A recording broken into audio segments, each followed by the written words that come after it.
Hello, and welcome to the latest in our series of conversations with ELT professionals around the world, which we've called the Future of ELT. Our guest today is Isora Enriquez, who is a teacher trainer at the Pedagogical University in Havana, Cuba, and also an ELT consultant for the Ministries of Education in Cuba. Isora, welcome. Well, Alan, thank you very much. I'm delighted to share our views on the future of ELT. And to represent Cuban educators and the ELT community of Cuba. So, thanks to you and to Transformer ELT for this opportunity. Thank you. So I think the first question is always, how have you and your colleagues been managing during these difficult times to keep things going in education in general in Cuba, and in your area of language education in particular? Can you give us a kind of overview of how that's been happening? Well, as for the rest of the world, it has been very challenging because of the sudden interruption of schooling. So from one day to another, we had to change from face to face to online to distance teaching and learning. And in our context, as a developing country, it has been really a challenge. But as we usually do, we just committed to the new situation and we started to use all our potential in ICT, and we started to prepare lessons on television for most of the school subjects. And English during this period has been supporting the general programs. So we've always had, since the beginning of the lockdown and throughout this pandemic period, well, we have had English on television. And so it has been mostly to support teacher training colleges, but it's open to the general population. So, well, we have been providing this ELT opportunity to people in general. In schools, well, teachers have been interacting with the students mainly in universities, because let's say that from K to 12, English adjusted to this situation. So English was not continue in K to 12, but it did continue in teacher training institutions. So we've had to work together for adjusting the curriculum so as to identify, let's say, the contents that were really indispensable to meet the objectives of the school curriculum in this school term. It's interesting that you mention the delivery of English classes via television, because I know from personal experience that internet access in Cuba is variable, to say the least. But it's also been my experience in Cuba that Cuban teachers and university lecturers are incredibly creative in making use of whatever resources they have to hand, sometimes very low tech resources. And also the as you mentioned, the additional benefit to people outside the education sphere by making these programs accessible to the general public. How has that worked? What kind of feedback has there been from well, from everyone involved, from teachers, from students, and parents? How has it been received? How effective do you think it has been? Well, I will refer to two things. First, we have used the technological resources that are available for us. And for instance, WhatsApp and Telegram have been the most useful, let's say, apps or resources that we have used. Both teachers and learners, and also parents, have become very skillful in managing, navigating with WhatsApp, for example.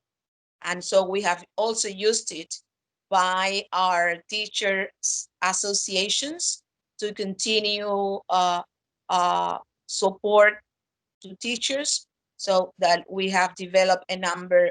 First, we have let's say sent information and possibilities of international webinars and all that, because the possibilities of the teachers are different. So we offer that we just let's say, as we usually say in Cuba, I know that you have it has a different meaning for you, but we say we socialize the so meaning that we make it open, that we share the whenever we find and I would say that the British Council and Roy Cross has been very useful in sending us these opportunities in the offered by different institutions and universities in the UK and in other places. And television, I should say that we've been using television for educational purposes in teaching English for about 20 years. So our country, our students, our parents, and the Cuban population has an experience in using an television to learn English, because we've been running a program for 20 years, since the year uh, uh, 2000. It started November the 4th, 2000. So, and in fact, uh, when we had this program precisely in August, parents, young people, they were very happy to have these lessons. What we did not produce new lessons. We just identified, let's say, the lessons that throughout these years people have found most useful. And schools also identify those lessons. And so we made packages of those lessons to be broadcasted on television. Why? Because we have all the Cuban people, even in very remote rural areas, have access to television. So that has been one of our main resources to keep the process going, both in ELT and in education in general. We've had a number of programs for math, for the rest of the subjects, for guiding the parents, because the let's say the slogan or the principle that has guided all this period is my home, my school, my school, my home.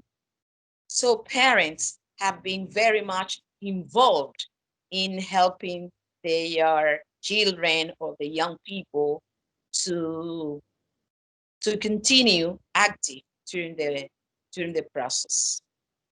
It's really interesting how you describe a situation where everyone is committed and buying into the same principles. Also, you mentioned the use of uh, more accessible tech like WhatsApp and Telegram. I've just come from another meeting, an online meeting hosted by the EDT, the Educational Development Trust. There was a speaker from Malaysia describing just the same use of WhatsApp and Telegram in a very similar way. Another speaker at that meeting was from Argentina, somewhere a bit closer to home. And something that he mentioned I found particularly interesting, which was a shift for teachers from um, uh, a regime of assessment which was purely summative to shifting towards more formative assessment, to assessment for learning.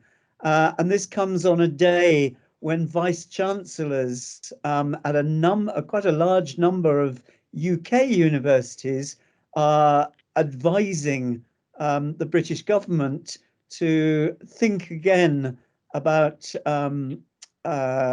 A-level exams next year and make the decision now to go for teacher assessment rather than exams, and rather than the kind of chaotic situation we had this summer, when exams couldn't be taken, and there was a last minute move to teacher assessment, which left a lot of students and their families in quite a confused state, and doubting the value of results um, that were organised and published so late in the day.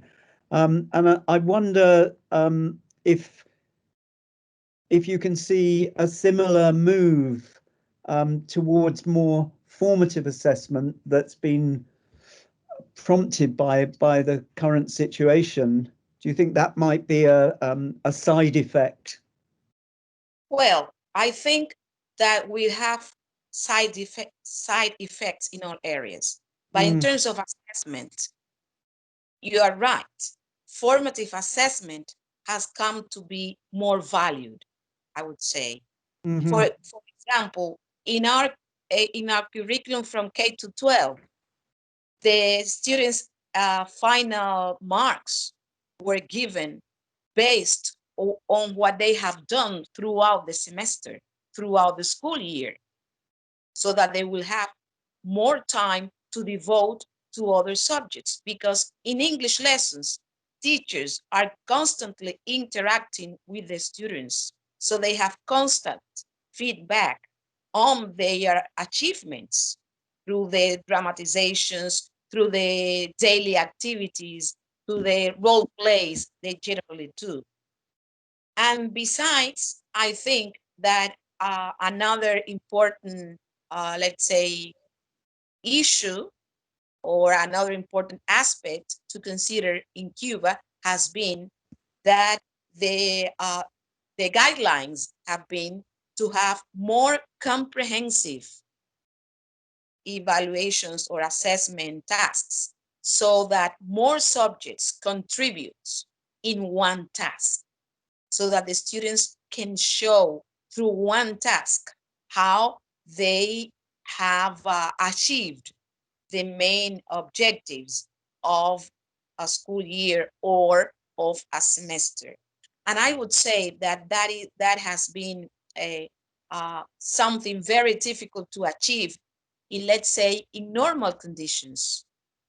But teachers have creatively and in a very innovative way designed assessment tasks which are more comprehensive and which integrate more contents in in this moment. So I do think that assessment, it is something that has been affected. Let's say the common form summative assessments, but teachers and educationalists in general and stakeholders, mostly in universities, have found different alternatives, different choices using technology through collaboration from institutions which are closer to the places the students live. So I think that this is a very important lesson learned from this period, the need of collaboration, the need of having an open mind to solve the situation that uh, that happens all of a sudden and you cannot control, because that was out of control, because there was a more the most important in need is to be safe, to be healthy, to live. Of So course. and and You, I think that yes, assessment has suffered in a way, but it has also, but the situation has shown that there are other areas that need to be explored. mhm. You mentioned collaboration there, and we've talked so far about alternative channels for teaching and learning. What about the affordances of technology for for that kind of professional collaboration? Has there been any kind of developments via social media? For teachers um, to benefit from a kind of informal professional communities of practice, if you like. That Yes, seems to be, yeah.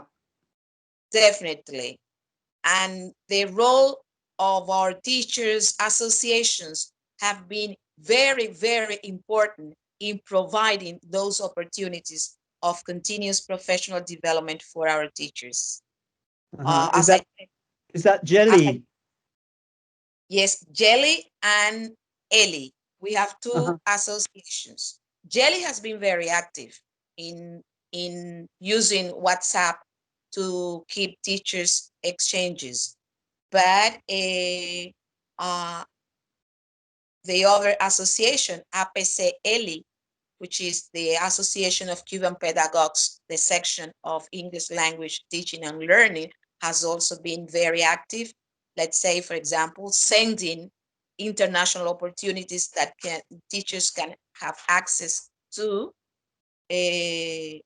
through the different sources they have. We have also used Facebook and all social media, but television has been very much used, as I said, because we have um, because we have um, uh, access to television, and most people have access to television, and we have an educational channel.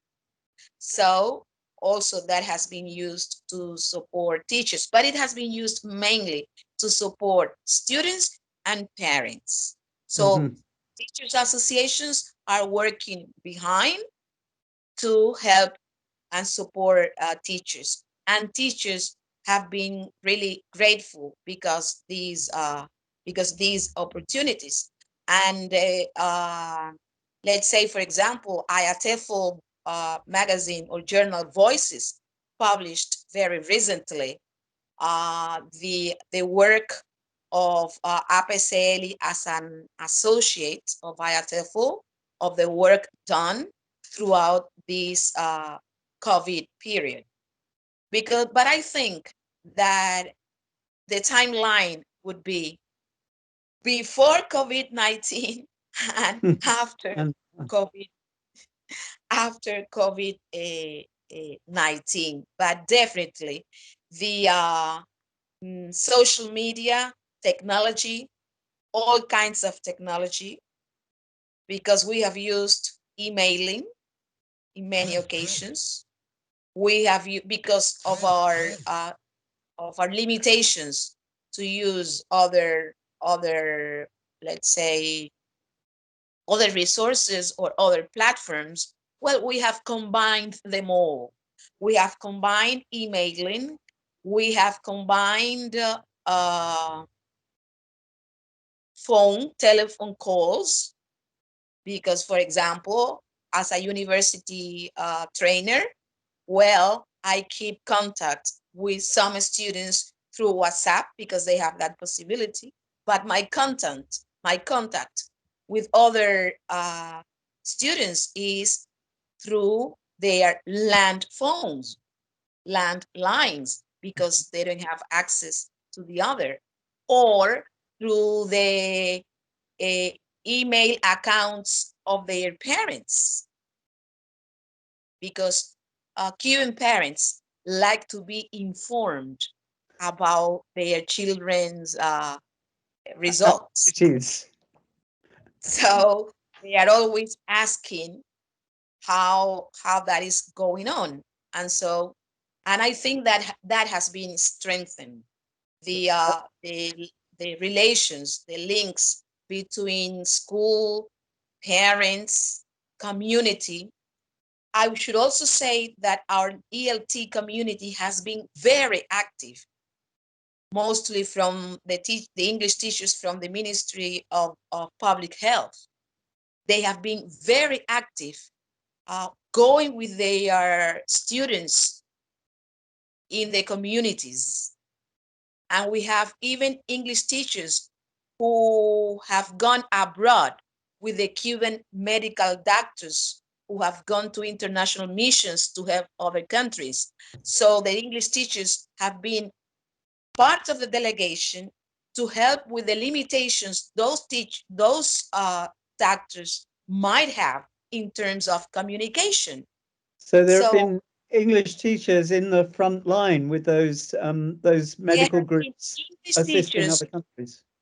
yes, but in Cuba, there have been young English teachers and English and trainees in the front line, Mm-hmm. in what we call the red line.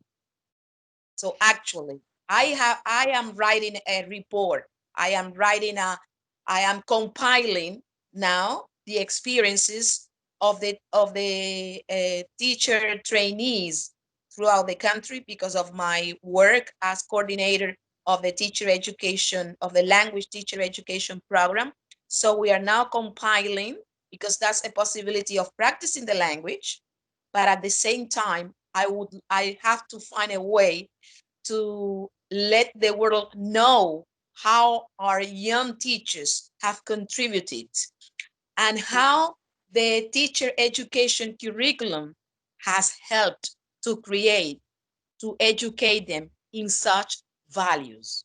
Is that a report that will be published in some way, Isora? I would find a way to I publish. hope so.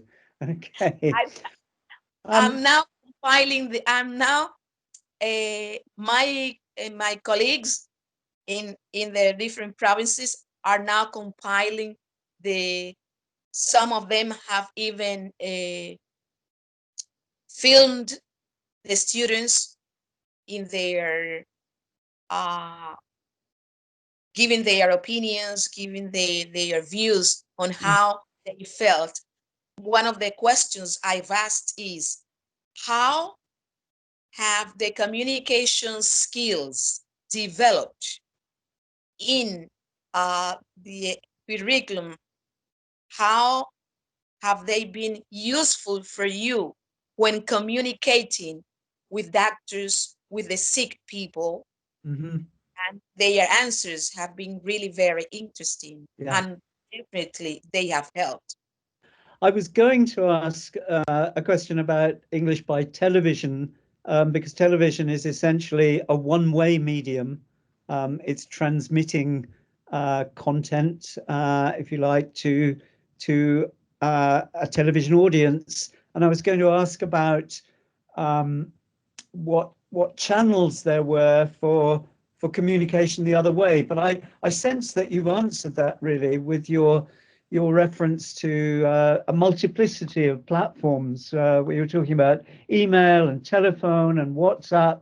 I We get the have, sense that there's we have been a a lot of. community of learners. We have created a community of learners that Mhm. are the followers of the program University for All. That Right. we've have created that community of learners for 20 years. So So we there's have plenty of feedback. so we have a number. I have collected a number of emails of letters that followers have Yeah. sent to us throughout these 20 years. This is a very interesting experience. So it is true that television is just, it seems to be one-way channel, but we have sessions in which we answer the questions they've asked through different channels. You know that the Cuban people are very open and communicative. And so when they see you on the streets, they just come to you and ask you questions, and or they just give you suggestions.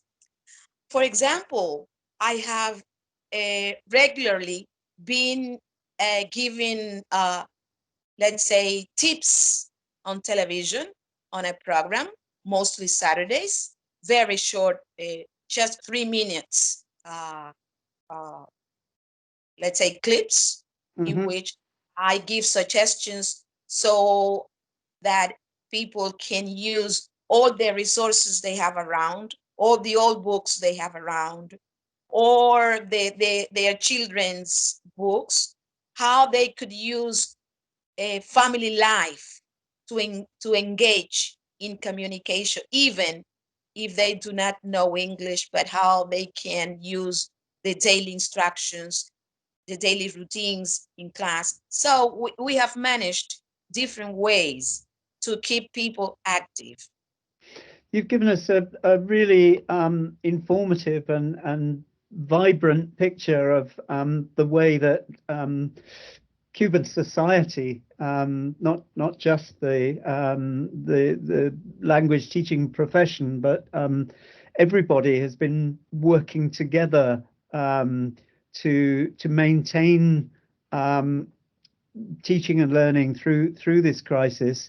I just wanted to turn a little bit to the future. You talked about things pre-COVID and post-COVID a little earlier, and uh, part of this, well, this series of conversations, it's called the Future of ELT, and we're really thinking about what the future is going to look like after the current crisis. And there are, I think there are people who would like to just get back to things as they were before, but increasingly there's a feeling that things won't be exactly the same, that there will be changes which somehow are the result of what we've been through and the adjustments that we've made. And I wonder if you can look into your crystal ball and say how you think things might be affected by this experience as we move forward.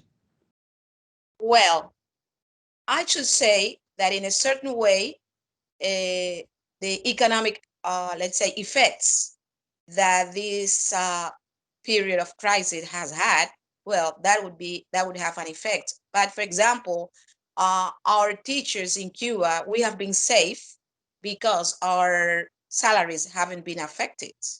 So we've been just committed to contribute because we are safe on that side. Mhm. The From the sanitary point of view, well, there has been control, and the government has taken all possible measures and procedures to make us safe. But a lesson that I have learned is that, and I that we should be uh, more humanistic, because going back to the new normal means that we've had students, teachers who have suffered deeply because they might have lost very close relatives, parents, even children. So, and I think that that should be one of our first concerns. That, and I usually during these days, I always come to the book Caring and Sharing in the English language class, if it is not Go, exactly because I go, usually go remember on with Caring it. and Sharing by Gertrude Moskowitz, because I think that we need to revisit that. And so I think that we need more humanistic approaches. We need more formative assessments. And I think that our teachers have shown that they need more training so as to cope with challenging situations. So I have said, well, I think that as a teacher training, and maybe I can find colleagues over there who could help us. I think I was thinking, I talked to Mike from St. Giles, and I said, okay, I think that the next step is to produce a teacher training kit to help teachers during situations of crisis, because we faced this all of a sudden and we were not really ready. But we have coped, because teachers, and mostly ELT teachers, are always very creative and innovative. So we have found the solutions. But for example, in terms of how to deal with these emotional situations in class, we will need more training on that. We will, for example, in our country, I'd say that we will need to go back, and I will say it in Spanish because I think that the word in Spanish is very beautiful, and that we should go back to pedagogía de la ternura, that is pedagogy of tenderness. But because that's a kind of approach that we have in Cuba that is not usually, or it's not taken by all. So I think that we should go over these approaches to teaching and learning that should be very much needed. I think that you are right. For some teachers, it's really difficult to think that they cannot do the things as they have done usually. As a national coordinator of a teacher education program, I've had a WhatsApp group throughout these months trying, but I finally could make it, or we could finally make it, to decide what were the most indispensable contents for the teacher to be. Mhm. because and the first question I was asked this morning, because yesterday the Minister of Higher Education informed that the next school year will start next January, and it will be running for the whole year, so that we will devote the rest of the months to finish 1920 course school year. And so what was the first question? So do we will we be able to develop the curriculum as we have always done? I didn't answer the question because that would take me long, and I was waiting for this conversation. But it means that we have to analyze that even if we go to let's say a normal life, things need to change. because the students mostly, because if we say that our students are the center of our process, so it's students are the center of the process as subjects, not as objects, and the learning process, their learning process is part of that, of being the center again. So we have to think about that. And we have to think what they need most in these conditions.